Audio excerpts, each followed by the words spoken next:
Every dominant currency in history has eventually died. The Roman silver coin, the Spanish silver dollar, the British pound sterling. Each of them once ruled global trade. Each of them seemed unstoppable, and each of them collapsed. Not randomly, not suddenly, but through a pattern. A cycle that has repeated for centuries. And if that pattern still holds today, then the most powerful currency in the world may already be walking the same path. Empires rarely collapse overnight. Their power fades slowly. Trade weakens. Debt rises. Trust disappears. And at the center of this process sits money. Currencies are not just economic tools. They are symbols of power. When a currency dominates global trade, the empire behind it dominates the world. But history reveals something unsettling. No currency has ever remained dominant forever, and the reason is hidden inside a repeating cycle. A cycle driven by the same forces: debt, war, expansion, and the temptation to print money. To understand this cycle, we have to travel back in time. At its peak, the Roman Empire controlled nearly the entire Mediterranean world. Trade flowed across continents, and the Roman denarius became the dominant currency of its time.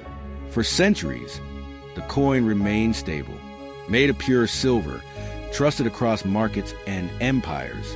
But Rome had a problem. Its empire kept expanding. Armies needed to be paid, wars had to be financed, and taxes alone were not enough. So Roman leaders discovered a dangerous solution. They began reducing the silver content of their coins. At first, the change was small, almost invisible, but over decades, the denarius slowly lost its value.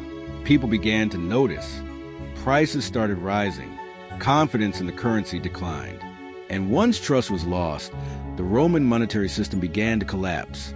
Within decades, inflation spread across the empire. Trade weakened, and the economy slowly fractured. But Rome was not unique. The same pattern would repeat. Centuries later, Spain became the richest empire in the world. After discovering massive silver mines in the Americas, Spanish ships carried enormous quantities of precious metals back to Europe. This flood of silver created the world's dominant currency, the Spanish silver dollar. It became the backbone of global trade, used across Europe, Asia, and the Americas. But abundance created a hidden danger. Spain began financing wars with the endless supply of silver, and as more and more metal entered the economy, prices across Europe exploded. This period became known as the Price Revolution. Inflation weakened Spain's economy, and despite controlling enormous wealth, the empire gradually lost its financial dominance. Once again, the cycle repeated. By the 19th century, a new empire had taken control of global trade, the British Empire. At the heart of its power stood the British pound. For decades, the pound was the world's reserve currency, backed by gold and trusted by markets across the globe. London became the financial center of the world.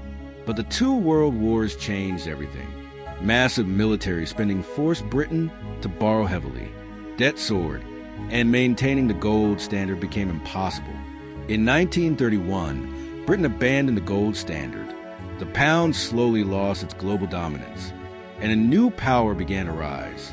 Looking at these empires, a pattern begins to appear. The monetary cycle tends to follow the same stages. First, a nation develops a strong and trusted currency. This usually follows a period of discipline and economic growth. Second, global trade begins to rely on that currency. It becomes a preferred medium of exchange across continents. Third, the empire expands its influence. Military power and financial dominance reinforce each other. Fourth, debt begins to rise. Wars, infrastructure, and expansion demand enormous resources. Fifth, governments begin printing money or weakening the currency. This may happen through debasement, inflation, or excessive borrowing. Sixth, trust in the currency slowly erodes. Foreign nations begin searching for alternatives.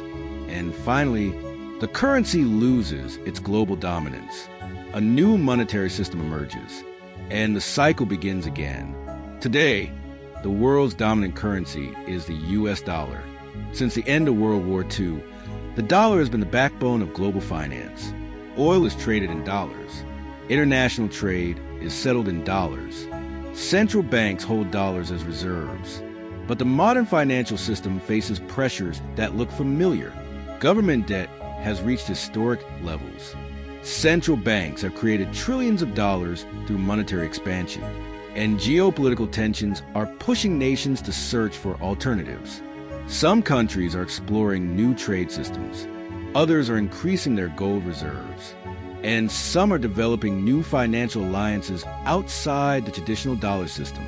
History does not repeat exactly, but the patterns are difficult to ignore. Every empire believed its currency was different.